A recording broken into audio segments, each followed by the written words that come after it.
안녕하세요. 오늘은 지난 추석에 올렸던 증여를 할까 상속을 할까 이 내용인데, 이게 먼저 번에도 한번 올렸었고 그랬는데 최근에 와서 그 아파트 같은 거를 증여를 많이 하다 나니까 토지에서도 농지에서도 증여를 많이 하고 있는 경향이 있어서 다시 한번 그 글을 지난 추석에 올렸습니다. 그래서 추석에 고향 가서 부모님이 제촌작용하는 농지에 증여해 달라는 철딱선이 없는 짓은 하지 마세요 하는 글로다가 추석날에 올렸습니다.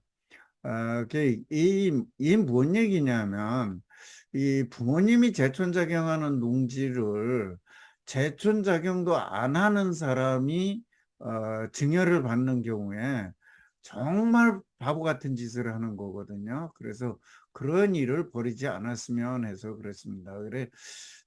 이건 다시 한번 얘기지만, 최근에 아파트 같은 것들을 그 증여를 받아서 하다가 나니까 그저 아무거나 다 증여를 받아서 가지고 있으면 돈이 되거나 또는 더 나은 건 줄 알고서 이렇게 하는데, 이 부모님은 제촌작용이 되고 증여를 받는 자녀가 제촌작용이 안 되는 경우에 이거는 정말 아주 잘못하는 일입니다. 그래서 그거에 대한 것을 다시 한번 경각심을 일으키기 위해서 말씀을 드린 것입니다. 그래서 조금 길은데 어쨌든 오늘 이야기를 다시 한번 글 쓴 대로 드려보도록 하겠습니다. 농지 투자, 소유하고 있는 농지 증여를 할까 상속을 할까? 정답은 없습니다. 부동산 투자, 이 세상에 부동산 투자뿐이 아니라 이 세상에 어떠한 일도 정답은 없습니다. 정답이라는 것은 누가 답을 정해놓고 거기에 대한 답을 하는 것이 정답이라는 것인데, 그만큼 답이라는 것은 가지각색이고 정해놓은 사람의 그 뜻에 따른 것이기 때문에 다 다르다, 그런 얘기예요. 예, 한결같이 증여와 상속에 대해서 이 칼럼도 쓰고 강의도 하고 질의응답도 해왔지만은 최근에도 이런 일들이 빈번하게 일어나더라, 그런 얘기예요. 그래서 정말 안타까운 심정에서 다시 한번 글을 써본다 하는 얘기고, 자, 농지 투자는 개인이 제촌작용을 8년 이상 하는 것이 가장 좋은 투자법입니다. 이거보다 더 좋은 투자법 없습니다. 법인이고 뭐고 간에 다 따질 것도 없어요. 농지 투자는 개인이 제촌작용을 8년 이상 하는 것이 가장 좋은 투자 방법입니다. 다만 이게 농지 면적이 많고 금액이 많을 적에 이걸 또 분산 매매하고 뭐 이러한 하나의 방법이 있을 뿐이지, 어쨌든 간에 이 기본적으로 이것이 가장 좋은 방법이다. 그 다음에 개발을 하는 것이 최고라고 많은 사람들이 하고 있지만은 그것보다도 이것이 8년 이상 재촌작용이 가장 좋은 방법이다. 농업법인으로 절수할 수 있다 그랬는데 그것도 아니다. 예, 그래서 이런저런 것을 다 공제하고 손해 쥐는 것 역시 별로기 때문에 그렇습니다. 그래서 일정 정도의 수익을 올릴 수 있겠지만 나쁜 방법이라거나 해서는 안 되는 것은 아니에요.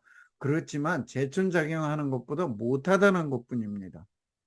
그래서 어, 이런 경우에 따라서 달라지지만 대부분 동일 지역, 동일 물권에서는 그렇다, 이런 얘기예요. 예, 그래서 뭐 이걸 가지고 자꾸 딴죽 거지 마시고, 예, 어떤 방법으로 했더니 조금 낫더라. 경우에 따라서 그럴 수도 있어요. 아주 아닌 건 아닙니다.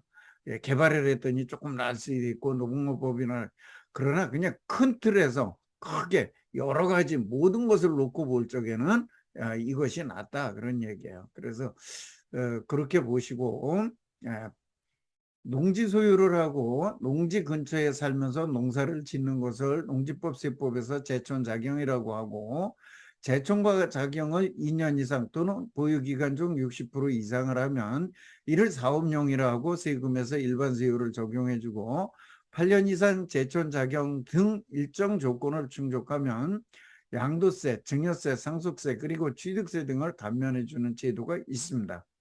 그런데 농지를 소유하고는 있으나 제촌작용을 하지 않으면 비사업용 토지로서 10% 가산세를 내게 되고, 처분명령이나 농지법에 의한 처벌을 받을 수도 있고, 농사를 안 지면 또 오랜 기간 보유한다 하더라도 감면 등 혜택을 받을 수가 없습니다. 그러니까 농사 짓지 않는 자녀들에게 농지를 주지 말라는 것이에요. 그러면 증여하고 상속하고 그 내용을 보자.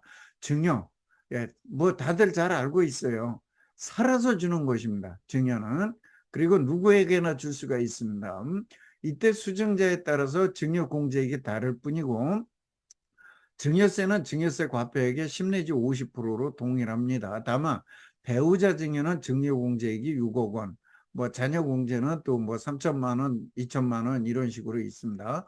5년 이후 매도한다면 구입가를 높이는 방법으로 활용을 하고, 영농 자녀 증여를 받는 경우에 5년 이상 재촌작용을 하는 경우에는 증여공제 5천만 원하고 증여세 1억 원을 감면받을 수가 있어서 증여가액 약 6억 원까지 세금이 거의 없습니다. 증여세가 없어요.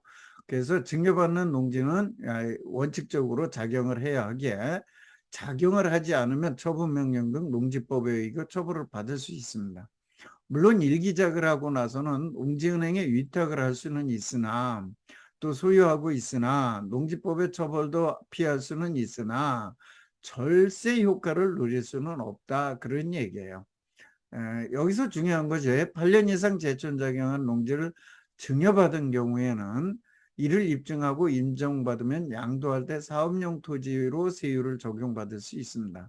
문제를 증여받는 그때 당시에 증여자가 8년 이상 재촌작용하는 입증서류를 확보해 놓아야 되는데, 많은 분들이 이걸 확보를 안 해서 나중에 낭패를 보는 경우가 있습니다. 그래서 이런 거 가지고, 과거에는 인후보증서만 가지고도 됐는데 지금은 이거 갖고는 어렵다. 그리고 웬만큼 입증자료 가지고는 굉장히 어렵다. 그래서 이런 것을 많이 잘 갖추어 놓아야 된다. 이건 상속세에서도 마찬가지다 하는 얘기예요. 다음 상속에 대해서 보면, 상속은 돌아가신 다음에 받는 거예요. 빙상속인이 재촌작용 여부와 상관없이 절세할 수 있는 방법으로는 상속받은 농사를 상속받은 농지를 상속세 신고 기한 내에 매도한다면 이는 상속재산으로 포함되어 상속세 대상이고, 따라서 양도차익이 없으므로 양도세는 발생하지 않는다. 5년 이내에 매도하는 경우에도 예로 본다. 비상속인이 8년 이상 재촌작용한 농지는 절세가 상당히 있습니다. 그래서 상속인이 재촌작용을 하면은 재촌작용을 합산해서 양도세를 감면을 적용받기 때문에 되고, 상속인이 재촌작용을 하지 못하더라도 언제 파든 아까 사업용 세율이라 그랬죠. 그 다음에 상속인이 상속을 받고 나서 1년 이상을 재촌작용을 하기만 하면 언제는 상관없어요. 1년 이상만 하면 비상속인의 8년 이상 재촌작용을 합산해서 양도세를 1억까지 감면으로 받을 수가 있습니다. 그래서 여기서 중요한 것이 아까도 얘기했지만 비상속인의 8년 이상 재촌작용 입증과 인증이에요. 그래서 이런 것들을 돌아가시면 바로 입증자 자료를 최대한 많이 연도별로 자료도 많이 매우 중요하다 확보하는 것이. 근데 대부분 이거를 그냥 안 한단 말이에요. 그래서 나중에 낭패를 보는 안타까운 일들이 있다. 그래서 이걸 좀 챙겼으면 좋겠다 하는 얘기입니다. 그 다음에 이제 증여와 상속의 세금을 단순 비교하면 이와 같지만은, 자녀 등 수종인이 상속인의 관계가 좋지 않거나 이해관계가 복잡한 경우 등에 따라서는 증여 또는 상속의 유불리에 따라 판단해야 합니다. 그래서 증여를 받을 것인지 상속을 받을 것인지 그거에 따라서 해야 돼요. 어떤 게 반드시 유리하다 하는 정답은 없다는 거예요. 그래서 그런 것들을 전습 보고서 판단해서 해야 돼요. 나중에 뭐 상속을 받는 상속인들 간에 문제가 생기고 그래서 어느 한 자식만 주고 싶다, 그러면 뭐 증여를 하는 수밖에는 없죠. 예.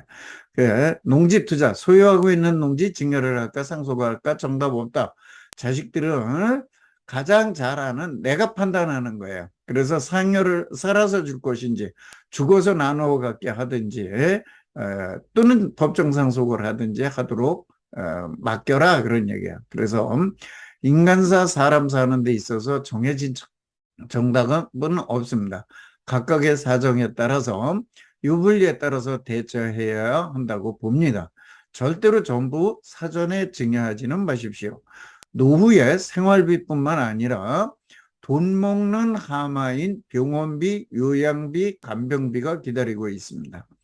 급하면 자식 의지하지 말고 가지고 있던 농지로 농지연금을 또는 살고 있던 집으로 주택연금을 신청해서 수령해서 이 악마와 싸우고 버텨야 합니다. 그래야만 자식들로부터 외면받지 않고 여생을 아름답게 마무리할 수가 있습니다. 내가 다 쓰면 안 되니까 배우자 승계형으로 연금을 신청하시고 둘이 쓰다 남는 거 자식들한테 주고 가시면 되는 겁니다. 그래서 무조건 자식들한테 주려고 하는 지금 그 앞선 세대들, 특히나 이제 베이비붐 세대 그 앞에 세대들은 더 그런 마음들이 있으신데요.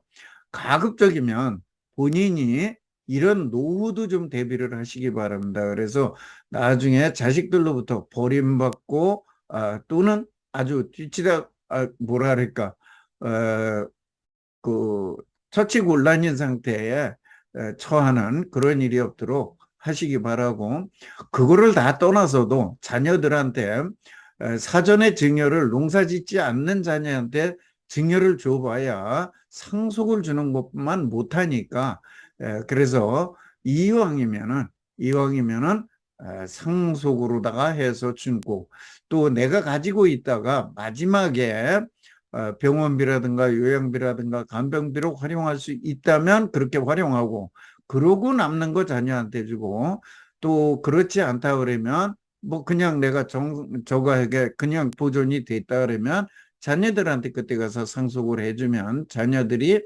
훨씬 더 관리나 절세나 이런 면에서 유리한 저걸로다가 상속을 받을 수가 있습니다. 지금은 뭐 어느 자식 더 준다 그래도 나중에 결국은 어떠한 일이 벌어져요? 유리분 싸움이 벌어지고 상속재산 싸움이 벌어지고 원소지간이 될 수 있습니다. 오히려 그냥 법정 상속으로 깨끗하게 가는 것이 훨씬 유리합니다. 사전에 주고 싶은 게 있으면 조금 나누어서 주시는 거는 괜찮지만은 농사 안 짓는 자식에게 내가 농사 짓는 분들이 미리 주시지 마셔라. 고령이 되어서 설사 부모님이 농사를 짓기 어렵다 그러면 자녀분들이 가서 농사를 조금씩 급할 때 해주시고 일 많을 때 해주고, 이렇게 하면서 부모님이 끝까지 농사를 짓다가 상속을 받아서 여러분들이 잘 활용하는 것이 부모님에게도 잘하는 거고 여러분한테도 잘하는 것입니다. 부모님들도 제발 미리 주고서 나중에 병원비도 없어서 쩔쩔매고 간병비도 없어서 자식들 눈치 보고 천덕꾸러기 되지 마시고 잘 가지고 있는 거 활용하시기를 바라겠습니다. 오늘은 지난 추석에 혹시 이런 결정을 하신 분이 있다면은 지금이라도 증여 같은 건 취소하시고, 그러고서 그 올해 갖고 있다가 상속으로 주는 걸 말씀을 드렸습니다. 제가 증여가 좋으냐 상속이 좋으냐에 대해서는 아마도 이게 지금 한 서너 번째 될 겁니다. 그래서 이런 부분들을 너무 안타까워서 드리는 말씀이니까 뭐 새겨 들어가지고 여러분들이 잘 실천해서 노후를 편안하게 또 즐겁게 이렇게 보냈으면 합니다. 제촌작용하는 농지 절대 자식들한테 주지 마시고, 또 자식들도 철딱서니 없이 부모님한테 내가 농사 짓지도 못하는 거 달라고 하는 그런 일이 없기를 바라는 마음에서 이번에 글도 쓰고 또 여러분에게 이런 방송을 하게 되었습니다. 농지 투자, 무조건 한 가지 면만 보고 하는 것이 아니라 포괄적으로 여러 가지를 보고서 하는 것이니까 좀 더 많은 것을 알고 제대로 하시기를 바라겠습니다. 여러분의 성공 투자를 기원합니다. 감사합니다.